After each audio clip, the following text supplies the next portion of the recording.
So this game is pretty nice in the sense that you can skip the intro cutscene at the beginning, and then you only have to watch a slightly shorter one, where Link wakes up in his house. You're going to be seeing the runners use English for this game. English just happens to be the fastest language in this game, which is nice. It has the least text boxes overall. Yeah, all the text in this game scrolls as soon as you as fast as you can press the button. So it's basically whichever version has the fewest text boxes. And a while back we actually counted a bunch of different languages, and English has by far the fewest. Second place has like 100 more, I think.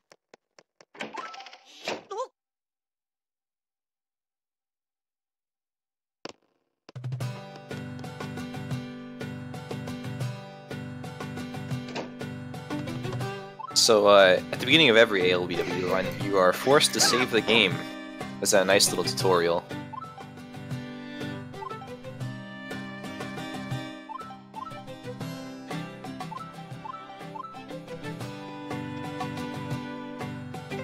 Yeah, so throughout the run they're going to be hitting these weather vanes, and as soon as they get the bell, shortly after the first dungeon, they're going to be able to fly back to anyone they've activated. They're going to get 6 in the run, probably. Yeah, so if you ever see a weather vane activated and you don't exactly know why, it'll be used later as a warp.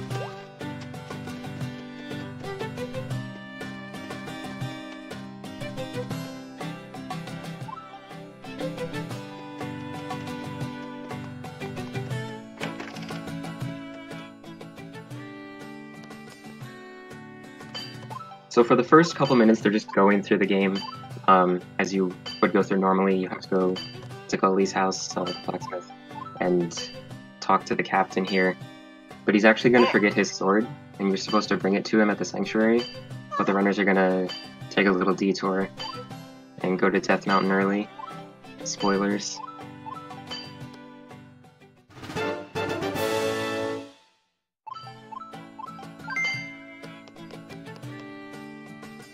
Yeah, this captain, he won't be receiving his sword anytime soon.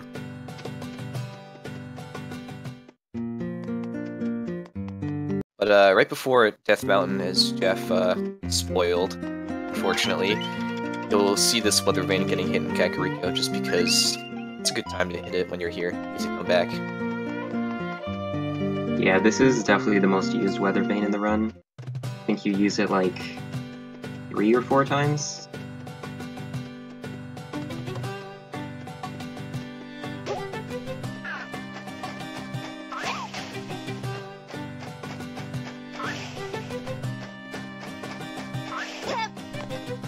So right here you're going to see the first real glitch in the run, the toucan jump. It's a really cool trick, or a damage boost anyway, that allows you to skip the first strength upgrade in the game, which I'm not 100% familiar with how strength upgrades works, but yeah, shoutouts to this 3DS Zelda for being able to skip the first strength upgrade. Shoutouts to RNG. Yeah, right here the runners are going to be getting a couple of rupees, and they're going to be using those to buy some items. Yeah, a couple of things about the cave. They need 10 rupees. Hopefully by the time they exit the cave, it looks like Herreteman... Oh, it looks like they both got 6 rupees actually, so that's infinite RNG. They're going to need to pick up 4 more, and now it's kind of random. More random than in the cave, but Herreteman got interesting, quick... Wow, that's really good luck for both point about that cutscene you watched after entering Death Mountain. That's the cutscene that triggers the Ravio shop.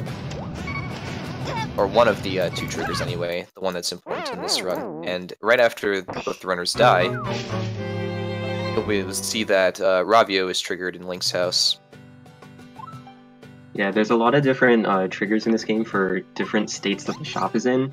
And the kind of the main trigger for the main shop where you can like rent most of the items. There's actually 2 of them. One of them is that cutscene on Death Mountain, and the other one is actually getting the flippers. It just so happens that that one is much more convenient and a lot easier. You can actually get the flippers early and get the shop early that way, but that's really hard and slower, so we don't do it.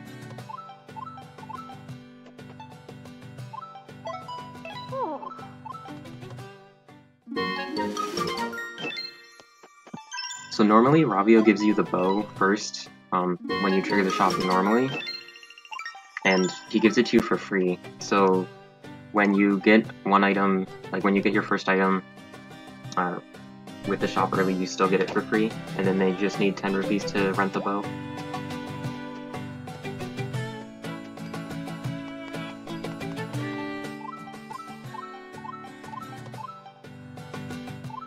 You'll heal whatever runner is ahead this time.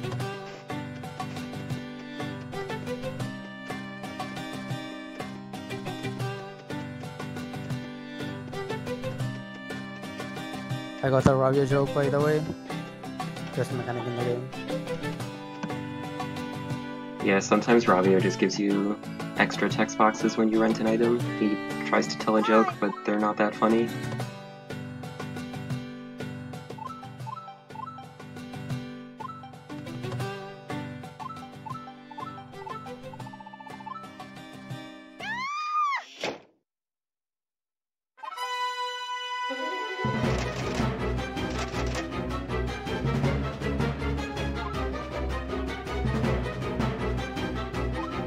So now right we're here, finally bringing the sword to the captain and going through the sanctuary. Dampe points out there's trouble brewing, but you're not able to get into the sanctuary this way, so you're gonna have to go through your first little small dungeon. It teaches you some mechanics on combats. Runners are gonna be picking up some more money here, like the red rupee in this grave. Shoutouts to Dampe for not being a troll in this game.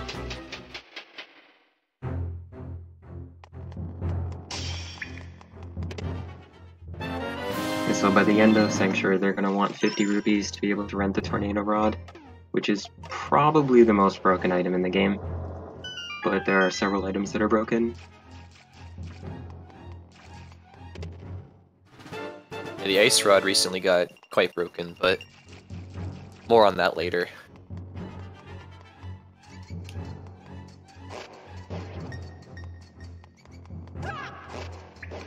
Nothing too interesting down here. Sometimes the enemy patterns are a little annoying, but not too hard. At the last room here, they're gonna be fighting 3 Poes, and you want to try and kill all 3 with a spin attack, but sometimes the just random movement only allows you to kill 2. And then you just have to slash the last one twice.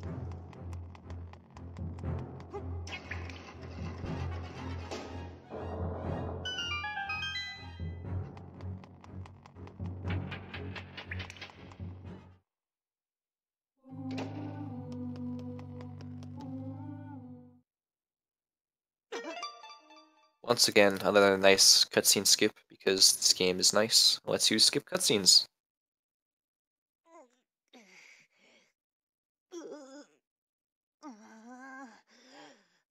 And Link will try his best to sleep on a shop counter. Doesn't look too comfortable in my honest opinion. Yeah, he's sleeping in the Tornado Rod, which, actually, if you have the Tornado Rod equipped to X or Y, when you play Octoball, the Octoball minigame, you'll use the Tornado Rod as the bat in that minigame, and it sounds metal, so, yeah, fun fact, Link was sleeping on metal. Oh yeah, and there are 2 Ravios. Yeah, that's right, it's so natural, you almost forget Wait, that. what? Thing.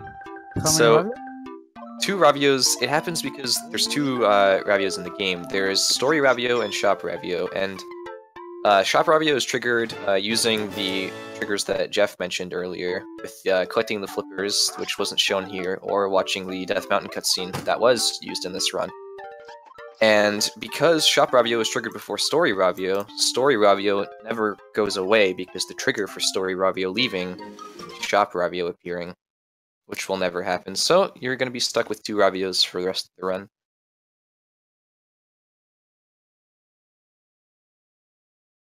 So now that they have the Tornado Rod, they can go right away to the first dungeon, Eastern Palace. One more thing is, by doing this whole sequence of getting the shop early, you skip a bunch of cutscenes. One of them is the cutscene where your stamina bar appears. And so instead of like item counts in this game, like arrows and bombs, you just have stamina, which is how many times you can use your items like in a short period, and then you would have to wait for the stamina to refill. Even though they skip the cutscene where that appears, they do still have stamina, so they're going to have to try and keep track of how much stamina they have at all times. It's not infinite stamina though, so. Unfortunately, that would be quite nice. Mm-hmm. So here's the first dungeon of the run, Eastern Palace. Yeah, the item rental early sequence also skips a cutscene out of that palace, or right outside where Osfola talks to you, who's one of the sages later on. And he's the reason the Sand Rod isn't in the shop, because he has it.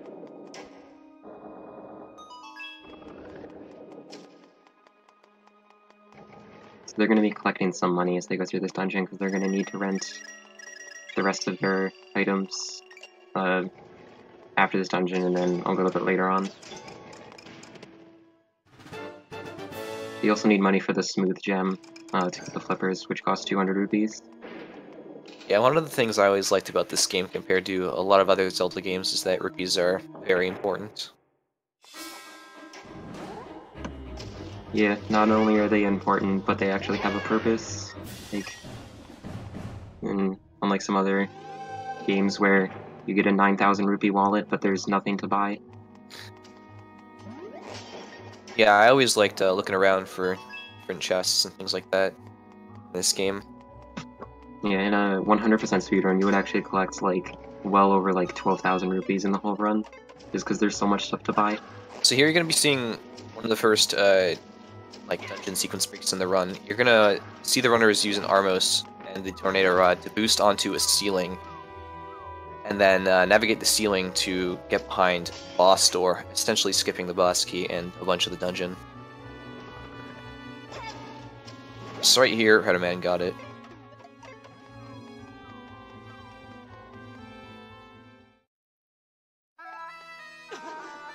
Just your standard boss key skip.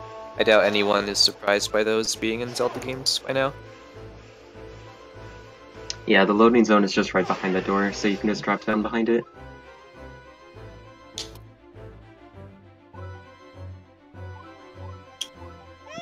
Sometimes the Armos pushes you, but not in the right direction, so you just land back down.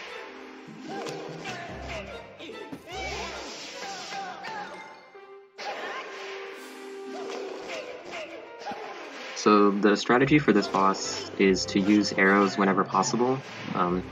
They're faster and they actually do the same amount of damage, but they're just faster because you don't have to walk up to Yuga.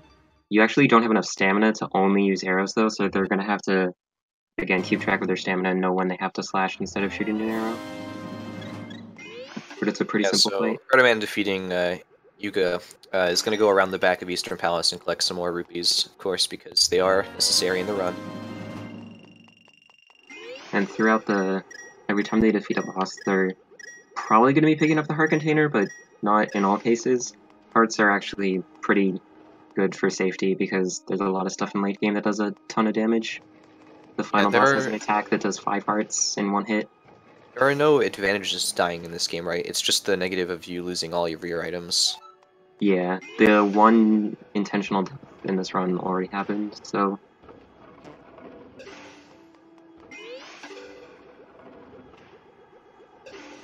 There's actually 1 heart container in the next dungeon they're going to do that's actually slower to skip, so they will pick that up.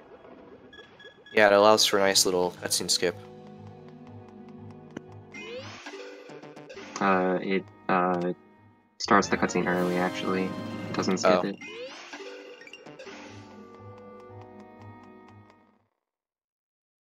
So yeah, now they have the merge mechanic, which they got from Ravio's bracelet, which activates after that cutscene they skipped after beating the boss here.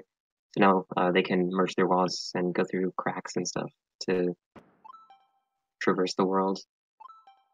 I want to apologize for my cable messing up. It looks like I'm splicing, but I'm not really doing that. Sorry.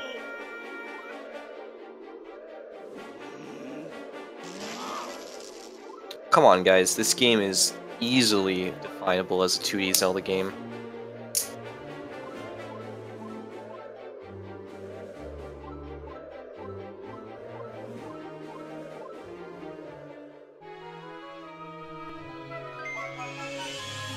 So the next portion of the run is basically they want to get the Master Sword to break the barrier, and to get the Master Sword they need to beat the House of Gales and the Tower of Hera. They could actually do the Tower of Hera right now, but doing the House of Gales first is faster.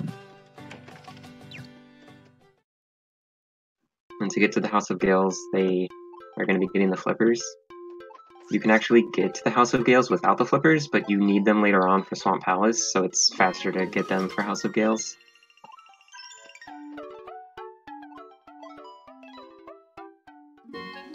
Shoutouts to Best Girl coming up.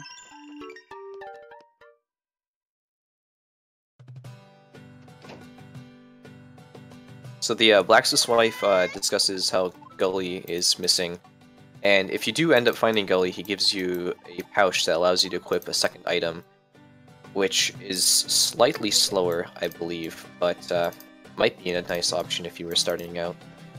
Pouch used to be about the same as Quick Equip, but not anymore with Quick Equip cancelling. Yeah, Pouch was the same speed as Quick Equip, but in this route there's really no way to skip Quick Equip, so it's basically just the extra time to get the Pouch now. And Quick Equip canceling is a technique you'll see later on. A lot of with the ice and fire rods mainly.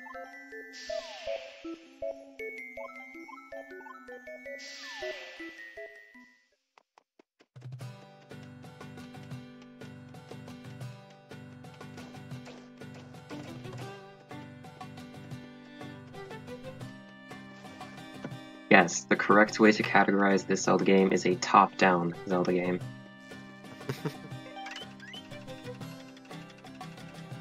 So the only thing stopping the two from collecting the flippers normally is the merge ability, which they now have after beating Eastern Palace, so they can just easily strafe around this wall and get to this previously restricted area. And actually, on that first screen where they merge around with the Zora standing there, they don't want to unmerge on that same screen, and that allows them to skip a cutscene. If you unmerge there, it's a cutscene of the guy saying, "Wow, how'd you get over there?" Press the A button.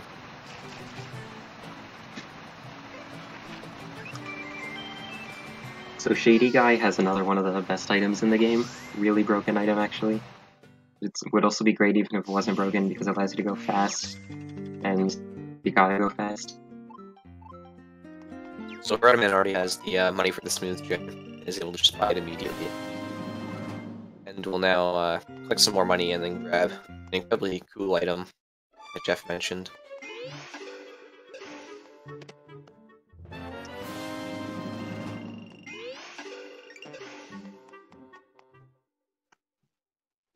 Apparently a lot of people missed this item on their first playthrough. I know I did. Oh, I'm so sorry. But the Pegasus boots are OP, so we have to get them.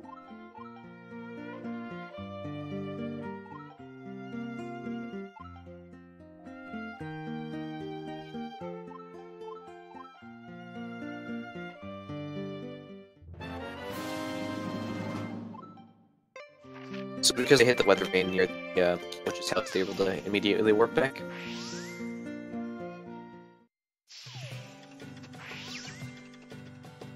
And that's the only time they're going to be using that weather vane in the run. So now a majority of the movement in this run, especially in the overworld, will be dashing with Pegasus boots. The Pegasus boots in this game have an animation at the end where Link slides, and it takes a while for him to change directions, so for very short distances, it's usually not worth it.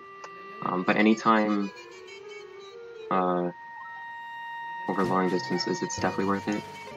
So right here you're going to see the first Tornado Rod boost in this game.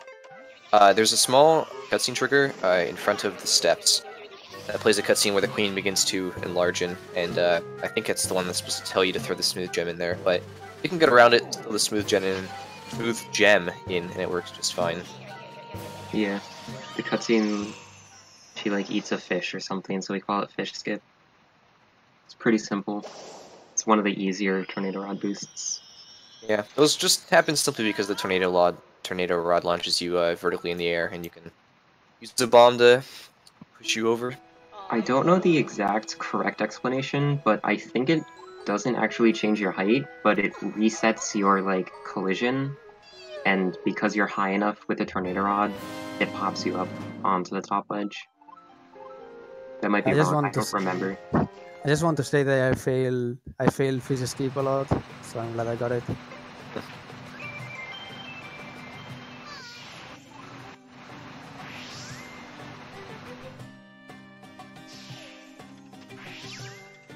You can actually walk into the trigger by accident for the Oh, cutscene I've to be done that skipped, before. but it's kind of removes the point of skipping the cutscene, and the cutscene looks a lot different after you've already restored Thorin with the gem. So now they're going to House of Gales, a dungeon that has gone through many different revisions, and the fastest way to go through it due to new discoveries. None too My favorite recently, being this but pot.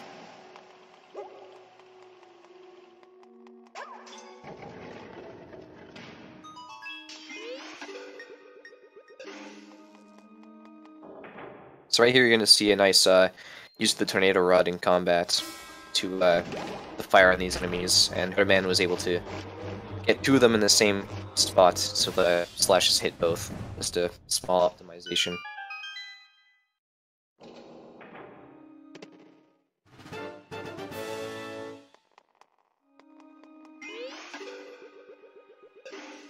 Shoutouts to Mastercards.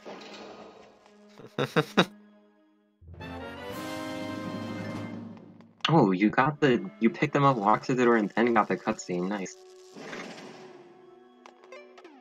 So there's a faster way to do this room where you can make the platform cyclable for this one, but it's really difficult. I think it's like a 2 or 3 frame window where you have to walk into the void and then use the tornado rod to land on that platform. Most people don't go for it, it's really hard. Oh.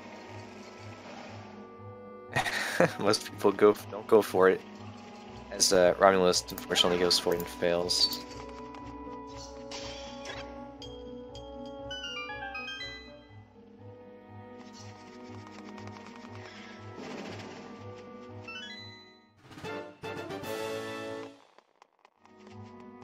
So right there you saw Herreteman use the tornado rod to grab a key that was on a little post that you're supposed to solve a little puzzle for with the merging ability. Skips a bit of the dungeon, allows you to get the big key much earlier than you're supposed to. And you're going to be seeing House of Gales skip here. Where you use the tornado rod to damage boost off of an enemy through a ceiling. Oh no. Romulostx unfortunately dying there. Wait, what? Taking damage to some voids. And bats, I believe. It's quite unfortunate. Dying in this game is very punishing. You have to collect your items back if you did not recently save.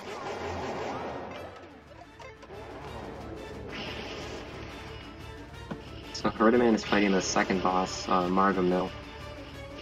Boss is there's a couple different strategies. Most of the time you want to use 1 bomb and 1 quick spin, or spin attack. There's no quick spin, just a spin attack to knock out each of the pillars, I guess, or discs. And then Herreteman's using bombs to damage the eye. That's basically the most popular strategy. Sometimes you can just use the tornado rod to get up to damage the eye with your sword, but bombs are slightly faster because you don't have to equip the tornado rod. Yeah, it's important to note that there's something going on here that you can't actually see.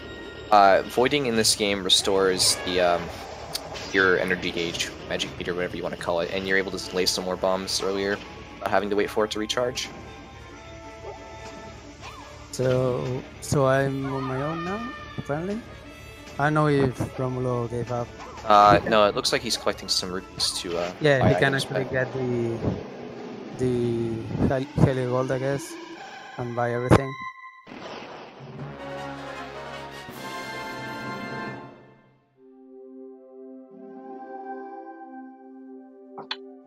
So Herreteman's gonna get this heart container here, because it's gonna spawn the pendant immediately. If you skip to this, you have to wait like a decent amount of time for the pendant to appear.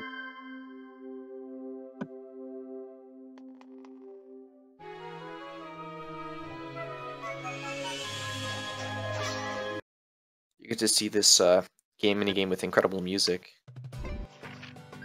Oh, you're playing the minigame to get rupees? That's interesting. Definitely one of the cooler minigames.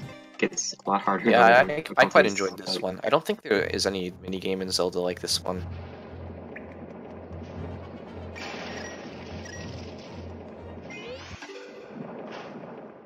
Now Herreteman's making his way to Death Mountain to do Tower Fair. Gonna be using some invincibility frames to walk through some boulders. Another Yep. minor optimization. Coming up in the next cave here, he's gonna try and dash across a gap. And this is actually just a normal dash, but you have to cancel it at the right time to not dash off the, like to not dash too far, basically. There's a trick later in the run And he was able to get that it. abuses dash canceling to slide across gaps, but this isn't one of them, actually.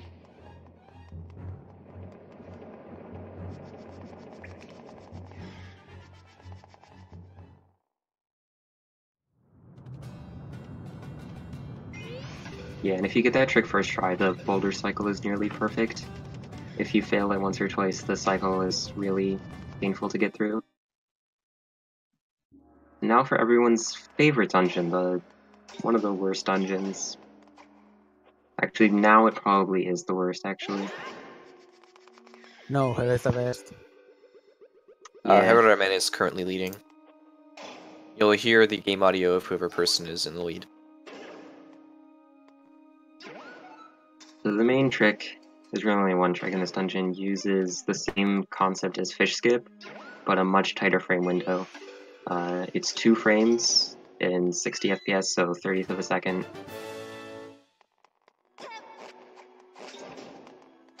The And it skips end a result couple is floors. similar to what you saw in the last dungeon, where you go through the ceiling, in a sense. And you can't retry the trick right away because of stamina. You need to use a bomb and a tornado rod in quick succession, and that takes up like 3/4 of your stamina. I don't actually remember how much exactly. I think it might be 5-6.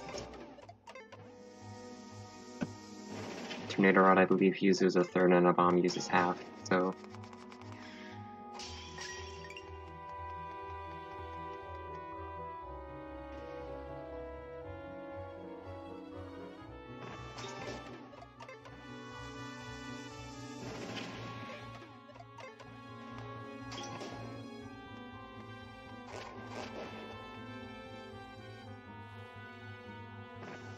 I think Romulostx might be turning this into a 100% run, I don't know.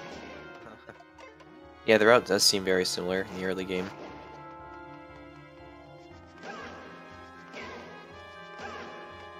Yeah, I think this is most people's least favorite trick in the run, this trick in Hera.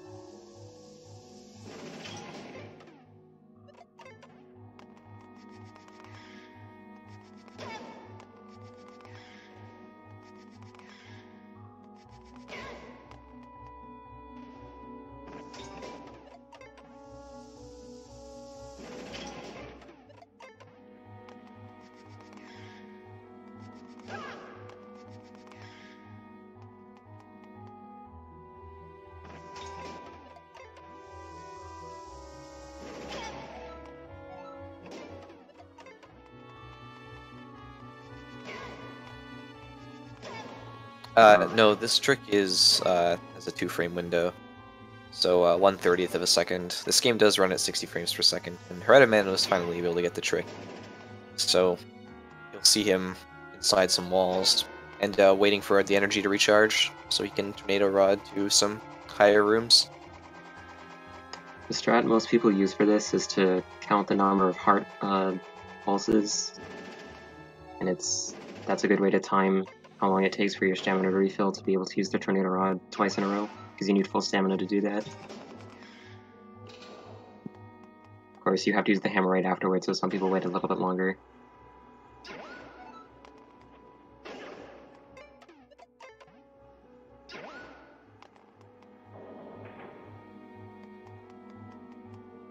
I always love those rooms in Zelda games where you have to wait for these moving tiles to go away, even though they're easily avoidable. Mm-hmm. You can actually skip this by staying out of bounds for a little bit longer, but it's actually slower. Is it really slower? Interesting. Yeah, you would skip the key that he got before doing the trick, but it's faster to get that key because you skip the time waiting for, like, just standing still waiting for stamina to refill.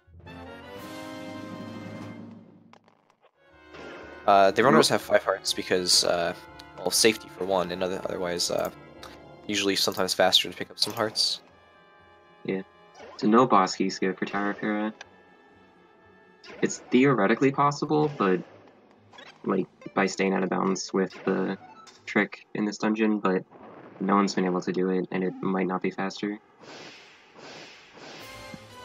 Yeah, on the topic of home buffering in the chat, I don't think there's a single 3DS game where home buffering is consistent other than Majora's Mask 3D, played on a new Nintendo 3DS or with the Circle Pad Pro. Even that isn't that great. People are not saying that Moldon looks like a hamburger. Yeah. So unlike in A Link to the Past, that boss doesn't actually reset its health if it knocks you down, but luckily you didn't fall down anyways, so that doesn't matter. Skipping this heart container actually saves more time than most heart containers, than skipping like other heart containers, because this one actually skips the cutscene of the pendant spawning, so most people skip the heart. To skip the cutscene, you just have to go back down to the floor below and then go back up.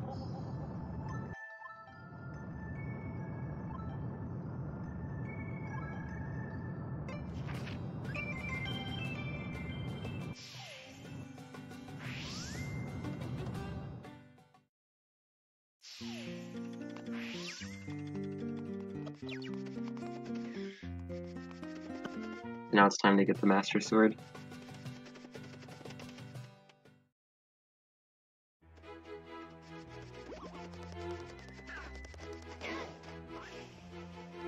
Pay attention to the ghosts, Herreteman. I am paying attention, as you can see. I could actually just black out my capture card intentionally. Hi, Roan.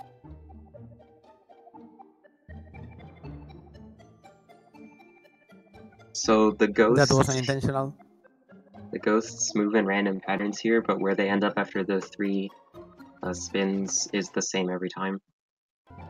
And then the way they fly after that is random. So you just have to watch for where you know the ghost is going to end up. For the third one, the path is actually always down, so you really only have to pay attention for the first 2.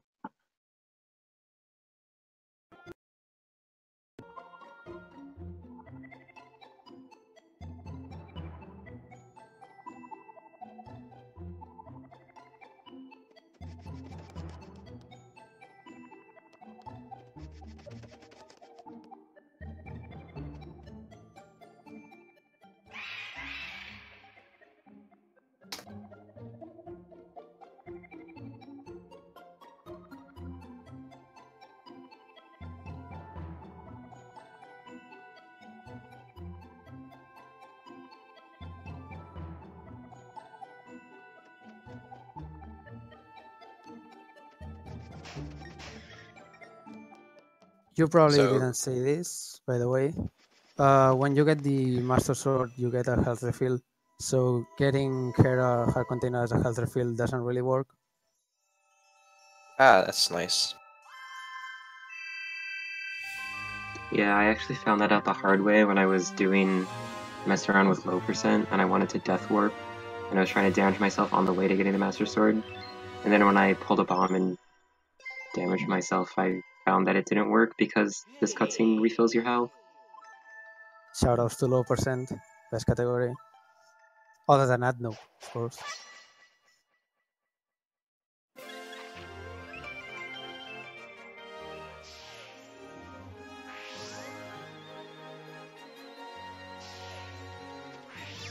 So the standard Master Sword is the highest sword upgrade you're going to see in this run.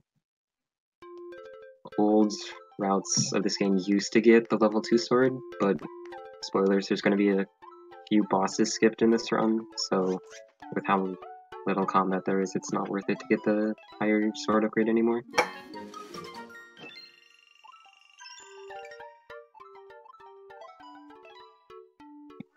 Plus, with some other route changes, it's just much slower because of how you have to go about upgrading the sword.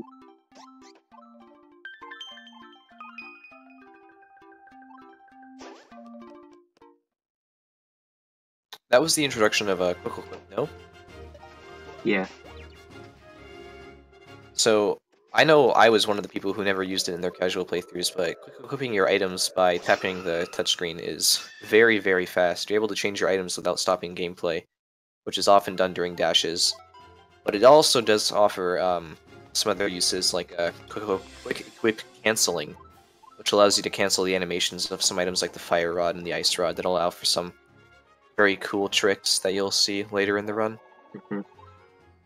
The first time you're going to see it is actually going to be on a combat strat with the ice rod, I believe, if you're going for that strat. It allows you to use the ice rod more quick in succession more quickly than you would be able to without canceling it.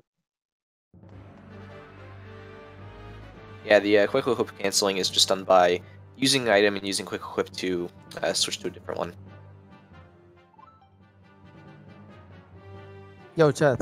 Or just rock, paper, scissors, menu. on shoot. Rock, paper, scissors, shoot. What? Oh, I wasn't... Are you trying to play rock, paper, scissors with me? With the revolve pad. I don't think the delay would allow that very well. Because Herreteman never visited Hyrule Castle earlier, there's going to be some interesting overlaps here. Yeah. It's another thing caused by the sequence of doing item rental early. You can go to Hyrule Castle in one trip instead of two, but you still have to watch the cutscene with Zelda. Except it's not actually going to be Zelda. This game is actually Spirit Tracks, I think. Yeah, I think that's the one. Sorry, Ben, but you will no longer be doing Spirit Tracks. It's now Herreteman's run.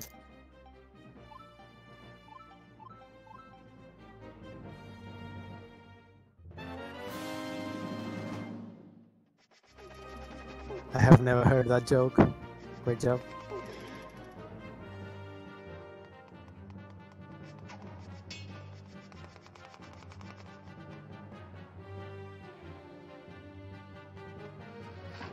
There's the low roll entrance, right? Yeah, there's a cutscene probably a minute to a minute and a half. Once when he gets to low roll, so maybe 5 more minutes.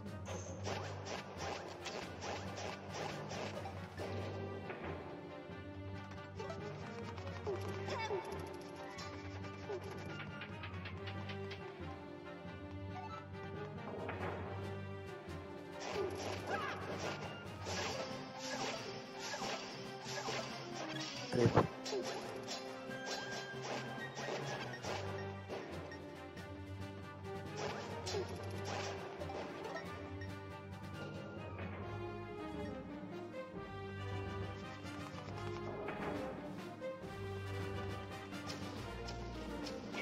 So Herreteman was able to get that Tornado Rod first try. Same as the it's not like one that card actually. in Eastern Palace. That trick is probably the easiest trick in the run. Yeah, it is Yeah, right. quite easy. Very surprised when I tried it.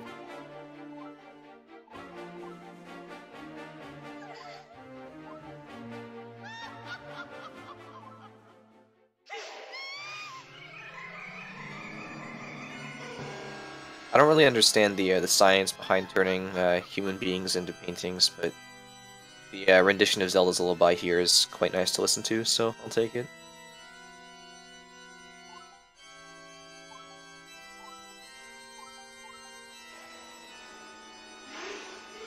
I think Yuga is actually Bowser's interior designer from, or Peach's interior designer from Super Mario 64. Wait, does that mean the portrait for Bomb Battlefield was like an actual Bomb? That's a good question. That's just dark. At least it makes SM64 a little bit more interesting.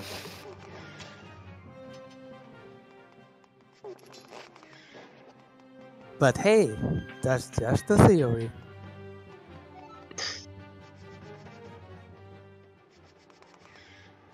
I'm so sorry. So these last couple rooms of Pyro Castle are just dashing basically wherever you can. You don't really want to dash diagonally all the time because you can bonk on the corners sometimes.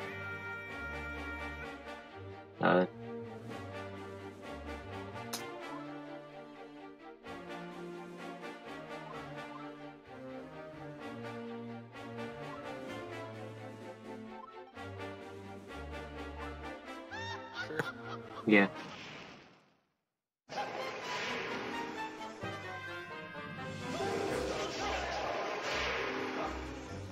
So I sure as hell didn't notice this when I first played the game, but you can tell which one the real Yuga is by the lantern or torch, I guess, that's being carried by her. Him? Him. Him. Alright.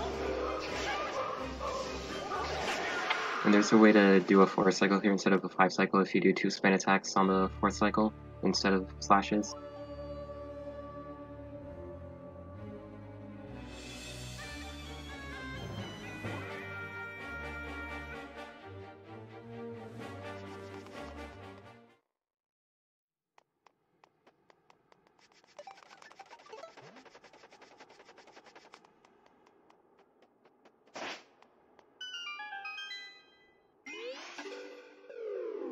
Is it this cutscene, Jeff?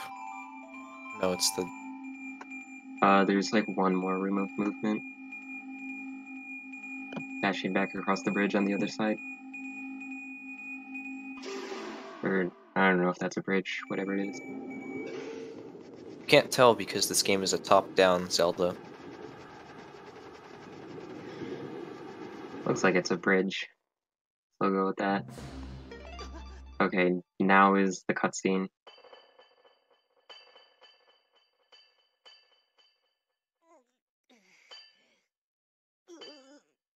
It's already changed.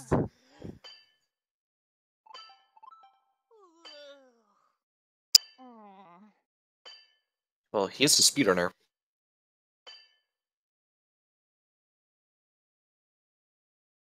Actually, it was thanks to how prepared that was.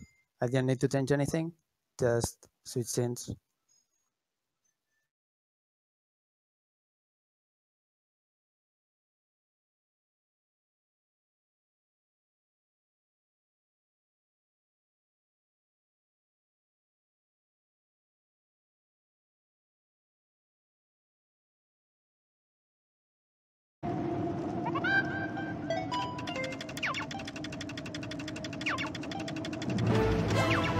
So the Laurel Dungeon Order has gone through many different revisions due to different tricks that have been found.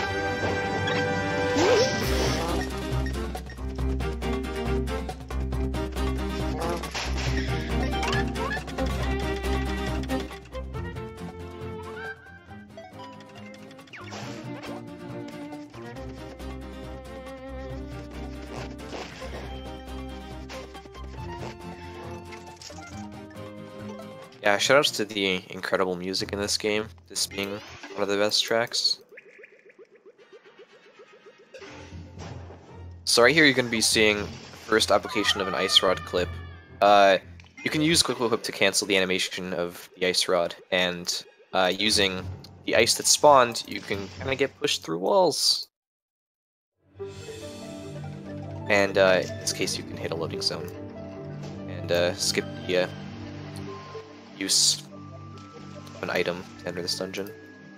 Yeah, you need the big bomb flower normally, and you have to either buy that for 200 rupees, or you can actually get it without buying it, which is what we used to do, but now you don't need it at all. So the swamp recently became pretty broken with the ice rod clips, and Herreteman's going to be doing what I like to call the left side strats that are slightly easier. You won't be able to do the boss skip, however, from this side, but Yeah, so it is much safer and much easier. It's possible to skip several of the bosses, and this is actually one of them, but it's definitely the hardest of any of the boss skips. If you want to skip the boss, you'd have to do some stuff on the right side, instead of going to the left in the second room. And this conveniently placed boss room you can just fall into.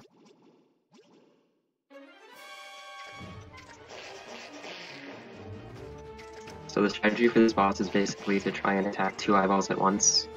Kill the eyes as quickly as possible to get to the second phase.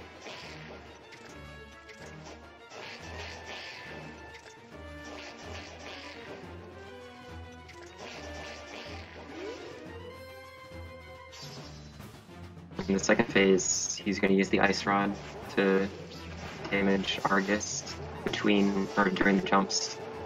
Use quick equip cancel to speed up the animation, basically. Pretty simple fight if done correctly.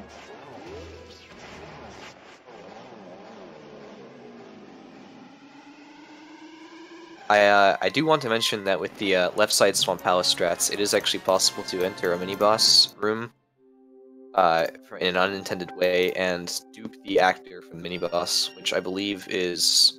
What's the enemy called again? It's the one that splits into little versions of itself. Oh, the Gigaberry? I actually didn't know that you could dupe that. Yeah, you can dupe it, and it causes a lot of lag. It does have an actor limit, though, I believe. It does stop eventually.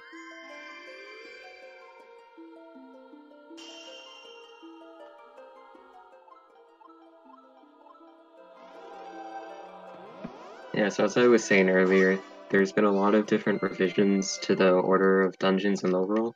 But with this trick, where you don't need to go to the get the big bomb, it's actually best to do Swamp first, because it's the closest to where you start.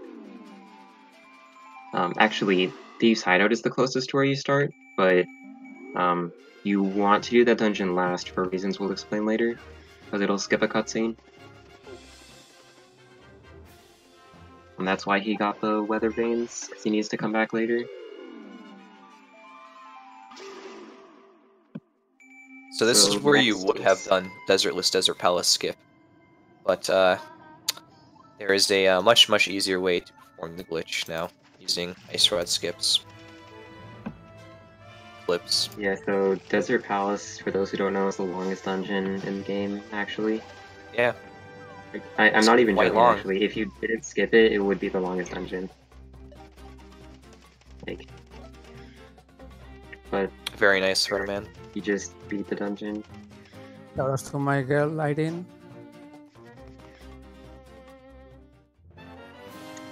And by doing a dash slide across that gap, you can skip the boss, and the heart container and painting are already there.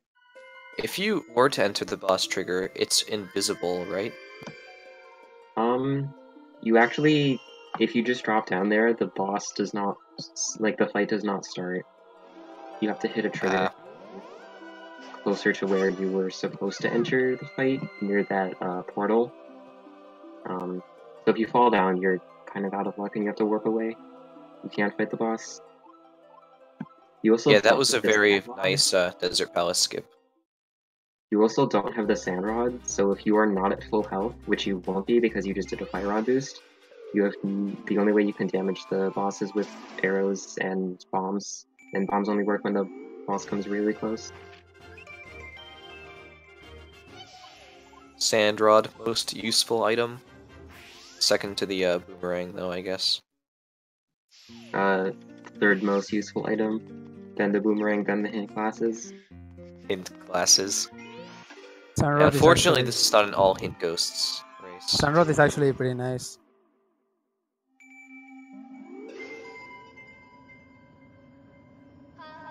Sand Rod is the fastest way to move enemies while stunned, so it's actually pretty cool. You don't enter the warps in the Chamber of Sages right away because it doesn't matter when you enter, right? You still have to wait.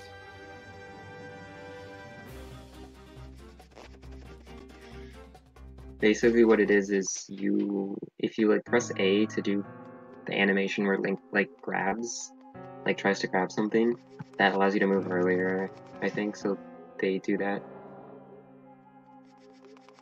That's the reason for the weird movement. Yeah, the Boomerang in this game, unfortunately, is not very useful at all. There's one, like, mini dungeon area that's like a bonus to get rupees, but it's like the only place where you're supposed to have the Boomerang to do it, but you don't even need the Boomerang for that. like even glitchlessly, you can just use bombs, some precise bomb throws. Precise bomb throws are glitches.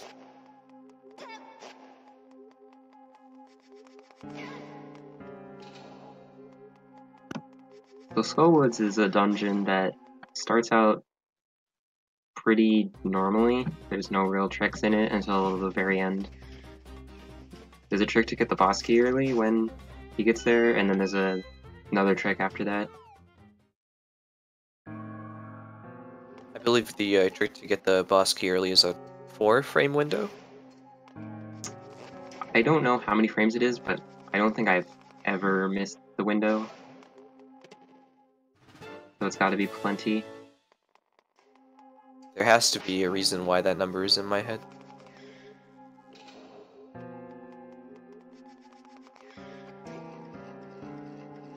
So coming up, what we have what some runners call the party room. It's pretty RNG dependent. You get good patterns on the enemies to get to the room as quickly as possible. If you don't get good luck, you have to intentionally wait, because if not, you'll get caught by a Farmaster or Wallmaster. Looks like he got the fast cycle. Yep, that was quite nice. Moderate RNG. So normally you have to push 2 statues in that room and then merge all the way across, but if you tornado rod up as the platform is coming out, you can land on top of it and then just merge to the side.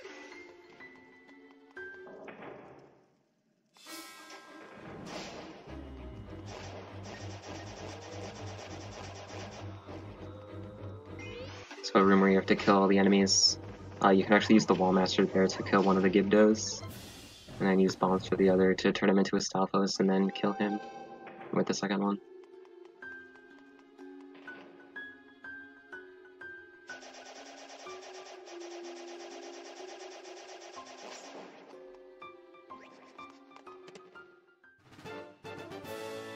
It's gonna be a small dash slide here to grab this small key before you're supposed to. And a void lets you immediately use it. I don't think that's a dash slide, actually. Really? I don't think I've ever needed the slide there. I'm not sure. It's not. Yeah. I got distracted, sorry.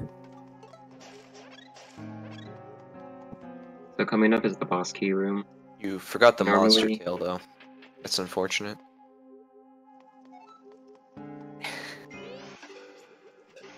So normally for this room you need to get the first eyeball, and then that opens up a gate to get across to the bottom edge of the room, and then you're supposed to have to like go outside and drop down another hall to get the other eyeball. But if you, for some reason, if you throw the eyeball against like the statue and then throw it in again, you have a small frame window to pick it up, and it still goes in, so you basically dupe the eyeball and then you can get the boss key early. Or excuse me, the big key, as it is called in this game.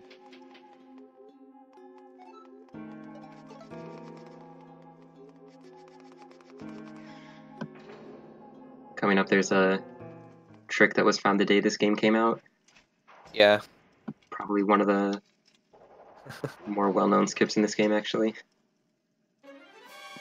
The Knuckle Master is the hardest boss in the game, actually. Yeah, you have I to don't press the know. Y button. I know about hardest, but it's definitely one of the longest, even in handle.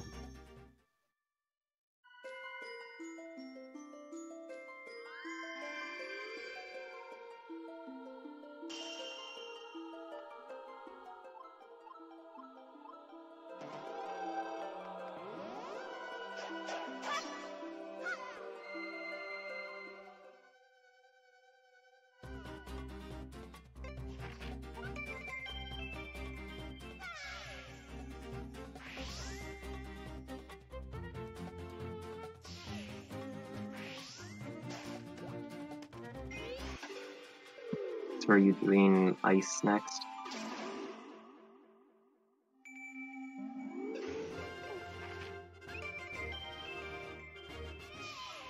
Yeah, ice Yeah, ruins looks like the ice. next dungeon.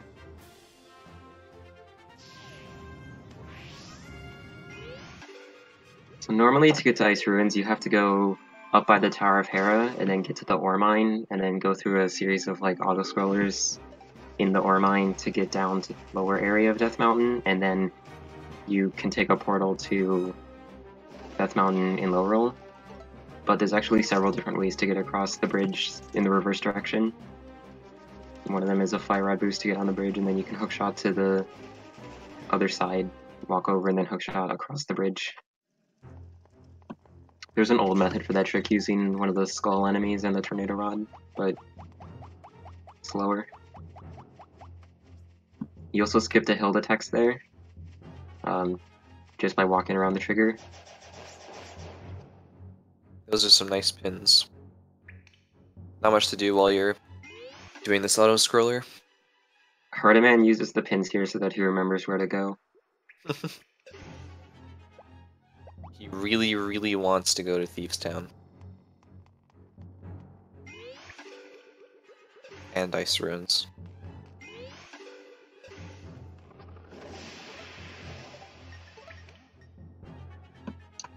So falling down at any point in this auto-scroller section is really slow and wastes a lot of time. And unlike the one in Hyrule, there's no way to skip this. Probably because you're going up instead of down.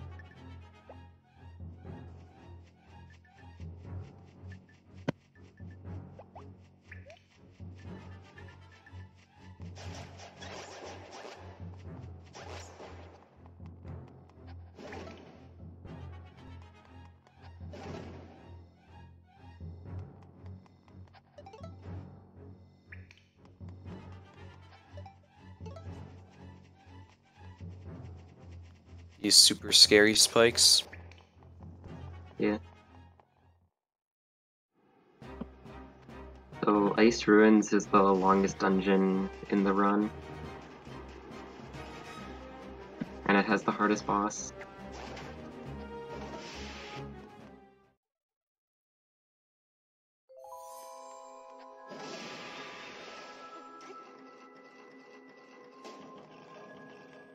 Wasn't the upcoming trick found very early in this game as well?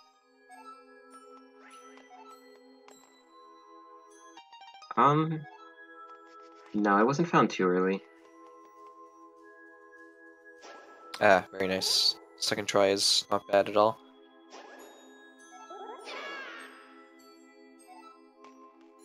This trick was found kind of late actually, like a year later. It wasn't that late. I think there was a week in like, there was like 1 week, a couple months after the game came out, where this trick, Trial Skip, and like 2 other minor tricks were all found within like 6 days or something. Also, this trick used to be the hardest in the run for like a day. Yeah, for a day, this trick was the hardest trick in the run, and then Trial Skip got found. The boss trigger only exists at the bottom half of that room, correct? Correct. Actually, I meant that initially the trick was found in the lower level, and it was frame perfect or multiple frame perfect. Yeah, there was a different way to do that trick where you wouldn't be able to skip the boss, and it was a lot harder. But thankfully, the way you can skip the boss is easier and faster. There's a way to quick kill that boss, but it's not faster. If you shoot a fire rod at him and then walk onto the bottom half of the arena, as the fire rod is in his hitbox, he dies instantly. But it's slower and way too risky anyways. Didn't actually know that. Yeah. It's slower because if you don't do it, you can walk closer to where the painting spawns. Between the 2 fire rod shots.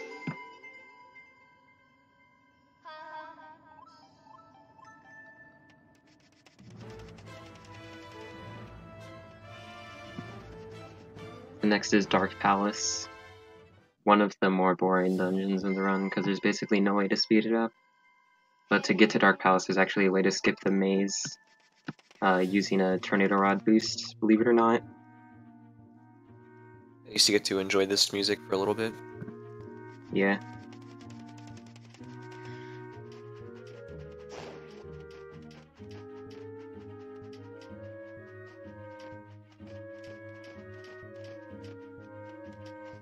This trick is somewhat RNG dependent because you have to wait for the Snapdragon, I believe, to do his attack and get pretty close to the tree.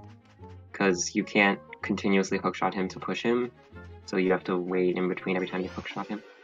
If you have the Sand Rod, you can actually use the Sand Rod continuously, but if you don't have the Sand Rod.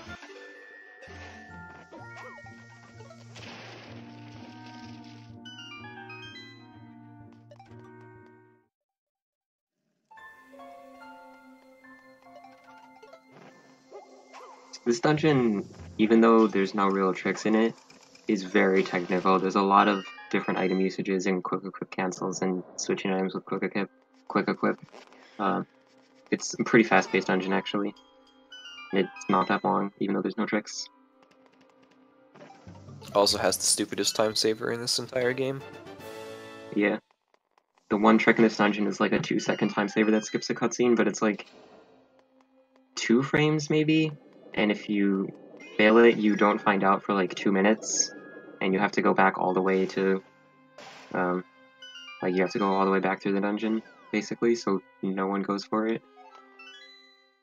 Except my boy a ham plan that one time.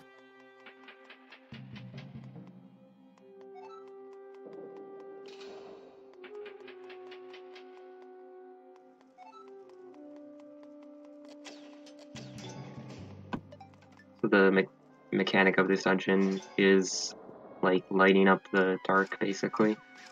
And you need to open the windows, I guess, kind of. You can use the fire rod or bombs to break those, and then if you like hit all the switches on the bottom floor, the light will shine on all the switches and you can get to the boss door.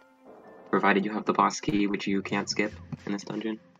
That right there is the trick we were talking about earlier. Or where you would do it anyway. Yeah, you can walk into the loading zone there just as the bomb is blowing up, and it skips the cutscene of the thing blowing up. But if you walk in too early and it's like you can't tell if you get it actually, so it's way too risky. Because you'd get all the way down here to the boss door, and like before finding out you failed it.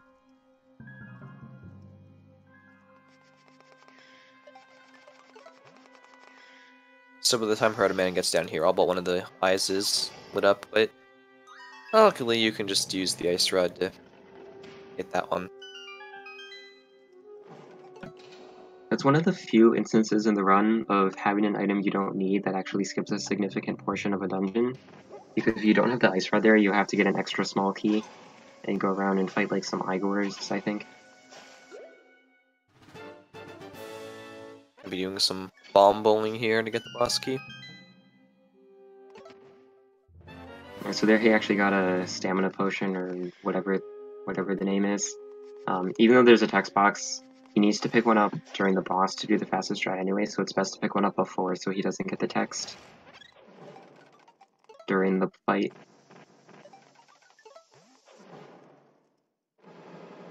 This boss is somewhat RNG dependent, but the first phase is kind of skill.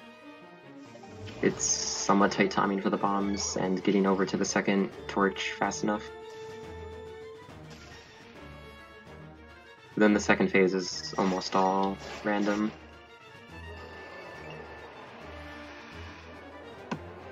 Takes 7 slashes after he turns off the lights, and ideally you only have to light the torches once, but sometimes he just doesn't want to play nice.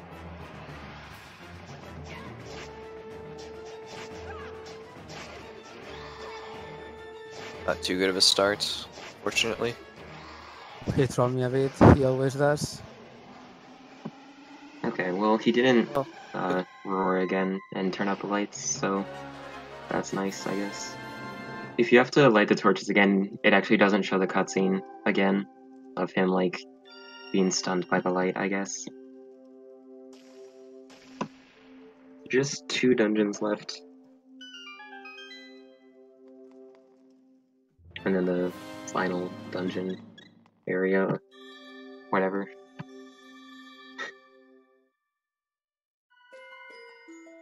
Shoutouts to Goli and the 7 Sages.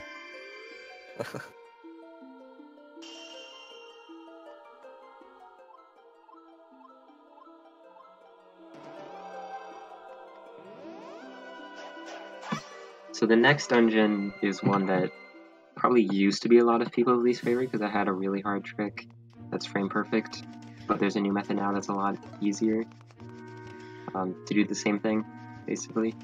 But first he has to actually get to the dungeon. Thanks to Funny Bye for finding Ice Rod clipping, making a bunch of stuff way easier. Yeah, this is actually not an Ice Rod clip.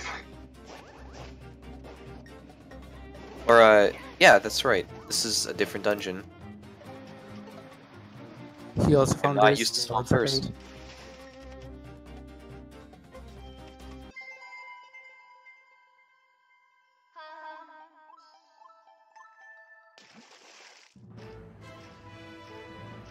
Yeah, so that's just a fire rod boost to go from the dark palace area to the turtle rock area.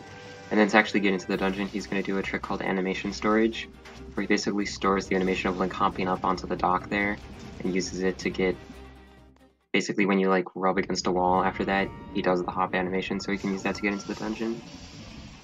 Important to note that animation storage does work in Triforce Heroes. But dash sliding does not. I don't know if we mentioned that.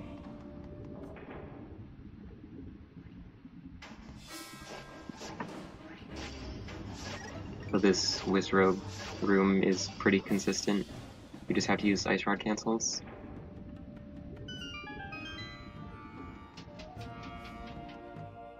And now basically he can go straight to the boss by doing a boss key skip from this room coming up. The old method for this trick would be to use a bomb, and then use the Tornado Rod, which is frame perfect.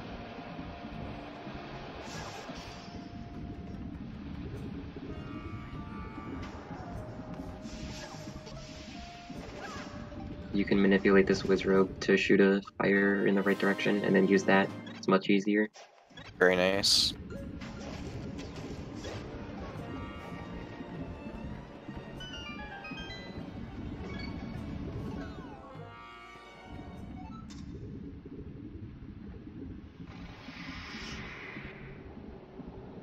Now time for another RNG boss.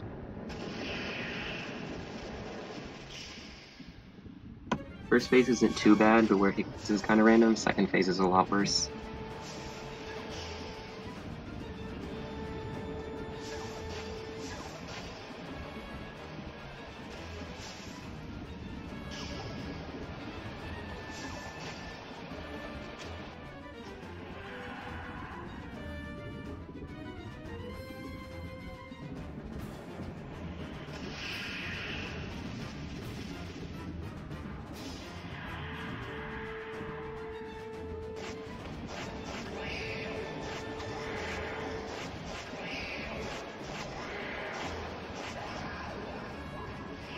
So the best attack is the one he's doing right here. The fire, shell attack, and the spinning attack are really slow.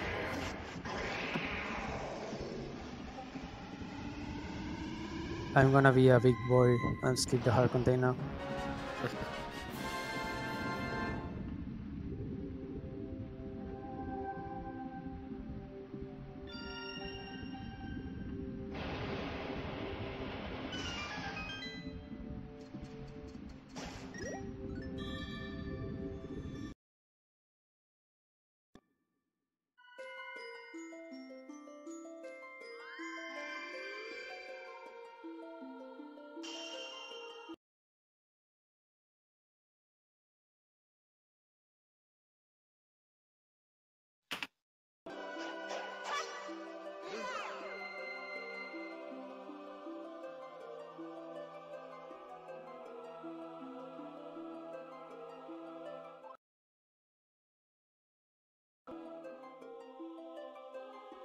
So the last dungeon is Thieves' Hideout, which is by far the most boring.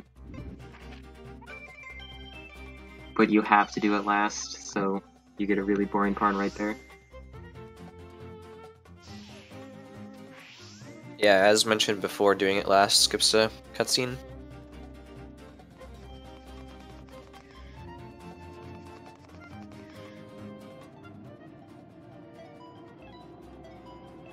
You aren't normally supposed to be able to do this dungeon last because you have to do it in order to get the Sand Rod. So the code there is 231. because 23 is number 1.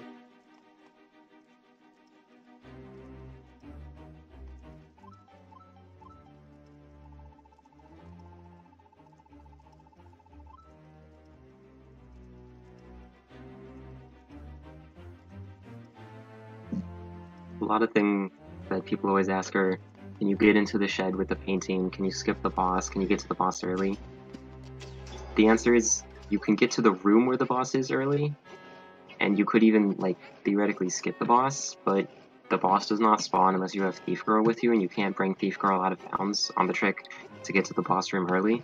So, no, you can't skip the boss. You have to do the whole dungeon. And entering the house doesn't do anything, correct? I believe it was Or the- tested that there's no loading zone until you have been in the house before, and you enter the house the first time during a cutscene. So,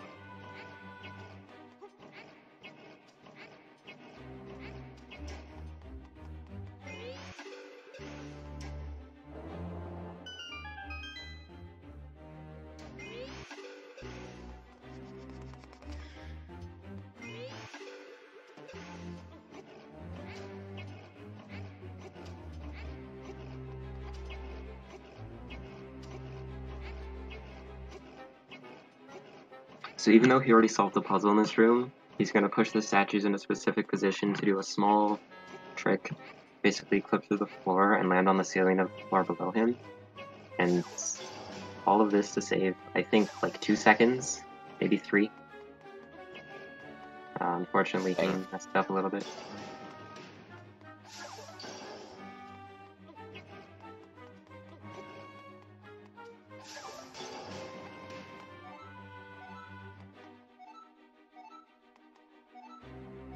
Yeah, so you see what happens in this trick here is that the game gets confused about what floor Link is on.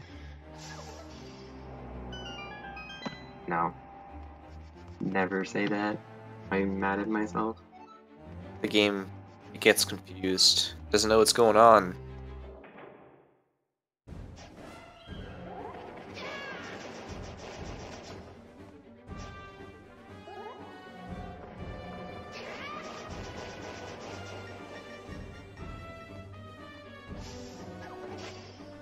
Almost. 2 cycle. Yeah, that two cycle is somewhat RNG dependent, but it's also kind of skill. How quickly you can like turn Link to flash in the different directions.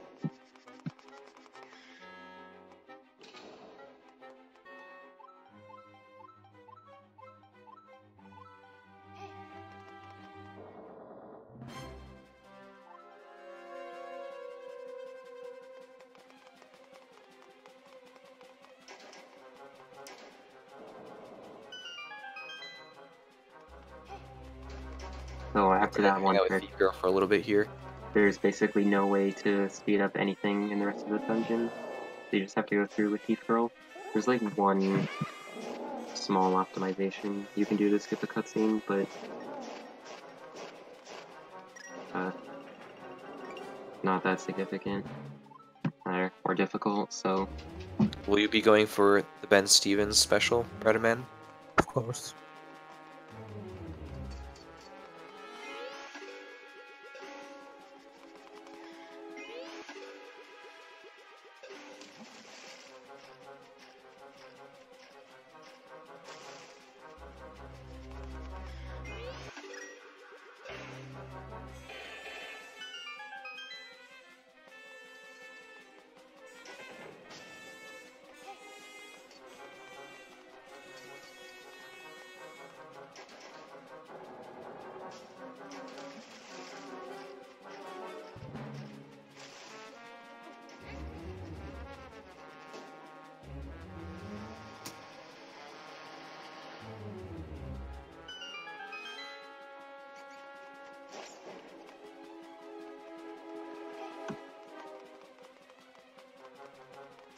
But yeah, as you can see, this dungeon is pretty boring.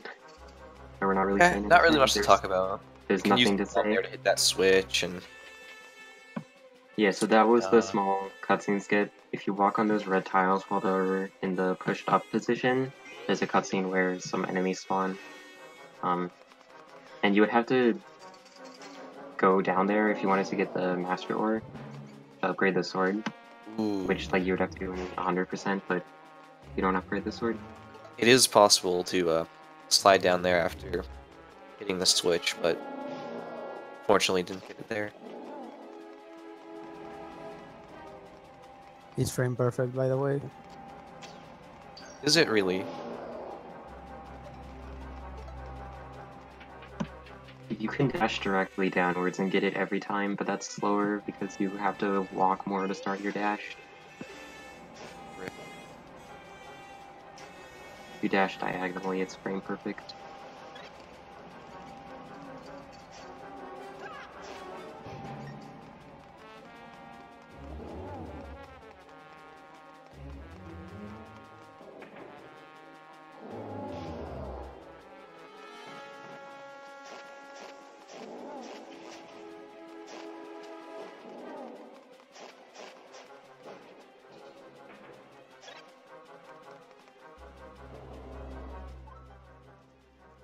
I've actually never seen that strat before, where you use the bombs for the one on the right and push the left one to get hit by the arrows. That's interesting.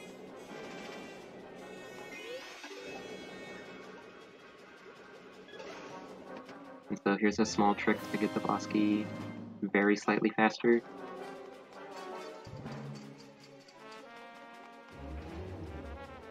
Tornado Rod has some big uses and some smaller ones too. Yep. And so you're actually going to see the hammer shine during this fight. The hammer, for some reason, double hits this boss on its second phase, so it's really powerful, and combined with Coca-Cola canceling, you can do a lot of damage very quickly.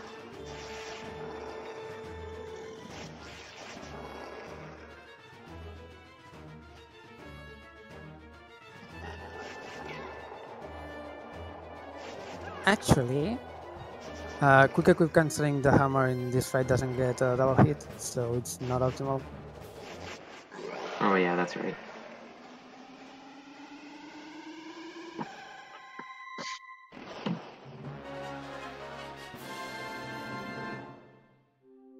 Okay, tell me the time I get when I touch the painting. I want to know if I want to save or risk it. Oh, to try and get under 130?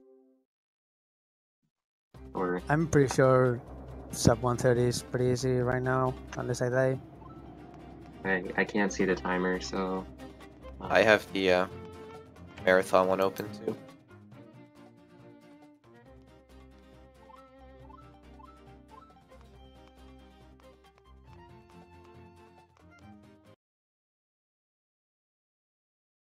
Okay, so I can't really PV, so I'm just gonna save.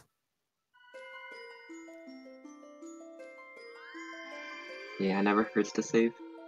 Especially before the final boss, because the final boss is actually really difficult if you have as few heart containers as Herreteman does, and no defense upgrades with the blue or red mail. And I died to it at ESA on my run, so yeah.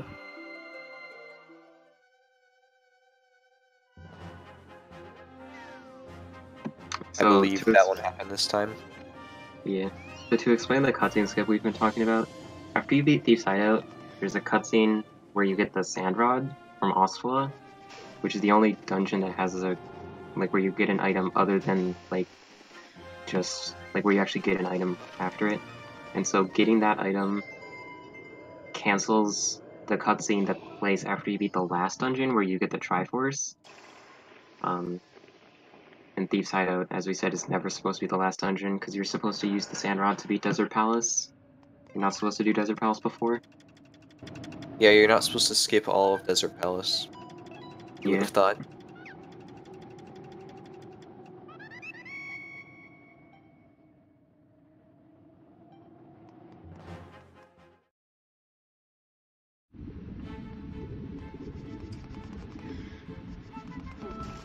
So this dungeon is actually really short because you can skip the trials. And there's basically... I don't think there's a Zelda game that has a trials area where there's no trial skip. So that's pretty cool, actually. You're going to be seeing more trial skip throughout the whole marathon.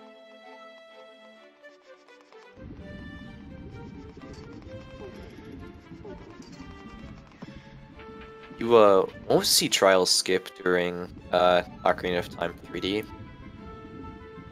Yeah, because Ocarina of Time 3D is doing a good category. The best category in any Zelda game. Except for maybe this, but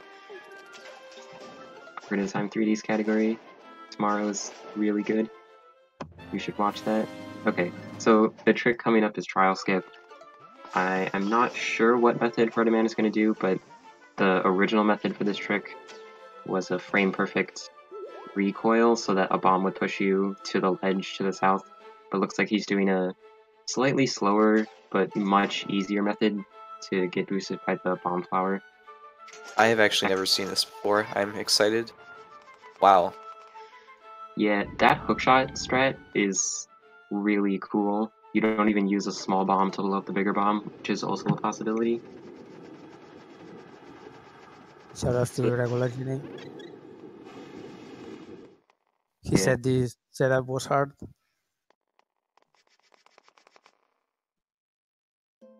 I actually went for the old trial skip method in my PB and I lost 2.5 minutes to it. It's now my least favorite trick in the run. And now the final boss, so I'm gonna be quiet so you can focus if you want.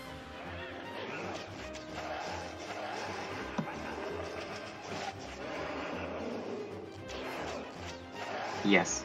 Yeah.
Alright. Very nice. Okay, so the second phase is easier than the first phase, so to quickly explain a couple of things about that boss. The best attack by far for him to do is the one where he throws the trident, because you can get a ton of hits on him, because he's kind of just standing there while the trident spins around. The worst attack for him to do is the lasers, where he disappears and just shoots lasers down on top of you, because you can't attack him at all, and that just wastes like 7 seconds, where you can't damage him. That was decent, probably about average luck.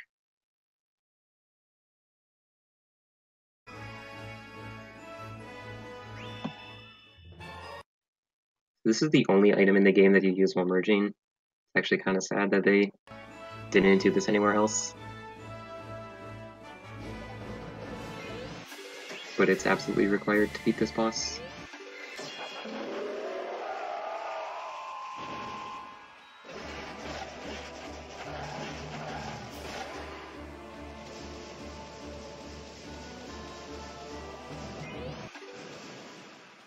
So you can dodge the fairies, but it's actually faster to merge to set up positioning for where you Ganon will spawn after the attack.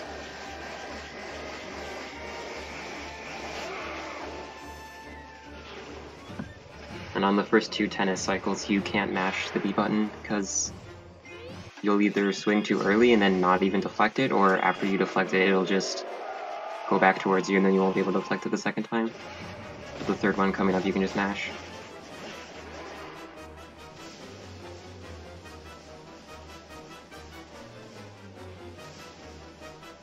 Fairies do 2 hearts of damage, by the way, so he could only get hit once.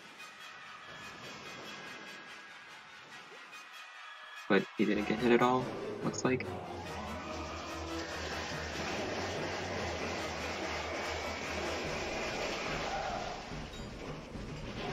So as you see, the way he merged on the wall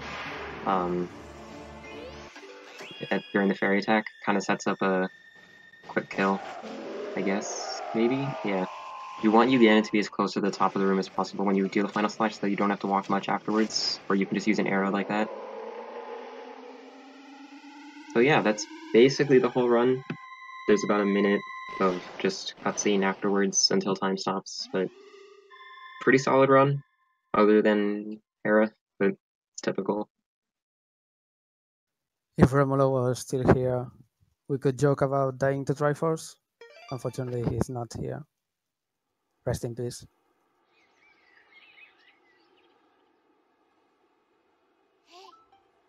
It's a good rupee count to end the run with. 111. Shoutouts to Herreteman.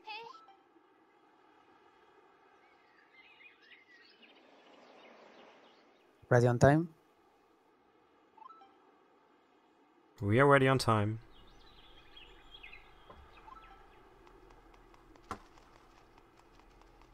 Time.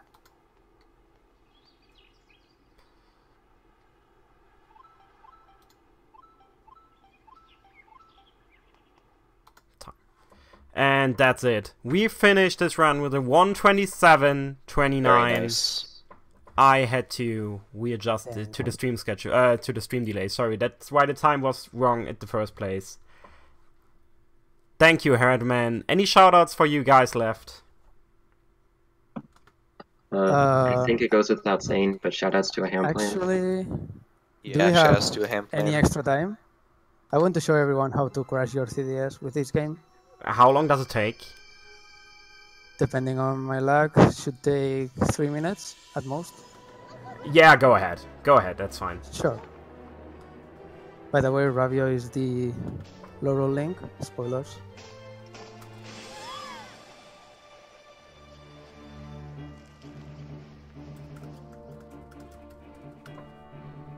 Alright, so Tower of Hera is really broken.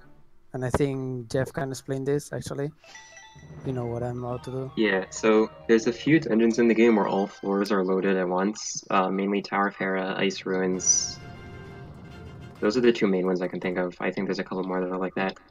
But basically, because basically all the floors of Tower of Hera are loaded at once, if you go out of bounds using the trick that he did earlier in the run, and I think you have to go a couple floors up, and then you do a floor transition from out of bounds, by like voiding, like if you void out from out of bounds after climbing the tower out of bounds, and then you soft reset your game during the transition, it doesn't fully clear all of the properties, like the weird glitchy properties you get from going out of bounds. And so doing most things will just crash your game, such as like waiting too long on the title screen, bringing up the item menu, I'm not sure what else, but I'm gonna delay the schedule now. it's gonna look pretty interesting. Also, quickly, huge shoutouts to Romulus, who had to drop out due to a soft lock due to a death. But still, shoutouts to him. He just arrived home like 10 minutes prior to the run and still made it. He will be back next year, I'm pretty sure. Yeah, Romulostx has the 100% record for this game. He's a really good runner.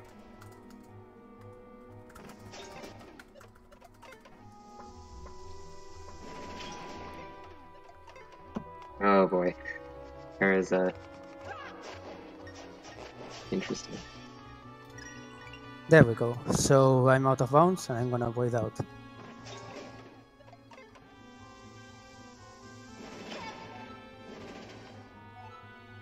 I could start a new file here and see some effects, but I already delayed this too much, so I'm just gonna go ahead, load the same file, and enter the item menu. And hopefully we'll get a really nice crash. Nah, we only got the easy one. I can't do anything right now. Too bad. But that's how you can just crash your 3DS. There's no way to do anything about this except just That's a hard lock. holding the power. Nice hard lock. So That's not a crash. Yeah, That's a hard lock. Still It nice. is a crash. You can't actually do anything. I don't know. Thank The you. only way to escape this is holding out the power button for about 7 seconds, which is a factory thing that makes it so you can never hard lock or destroy your console with things like this. So yeah, that's a bit. Thank you, Herreteman. It was a blast. I had a blast. I love A Link Between Worlds. So with this, I will let you leave the channel. I will switch over to the pause screen, to the break screen.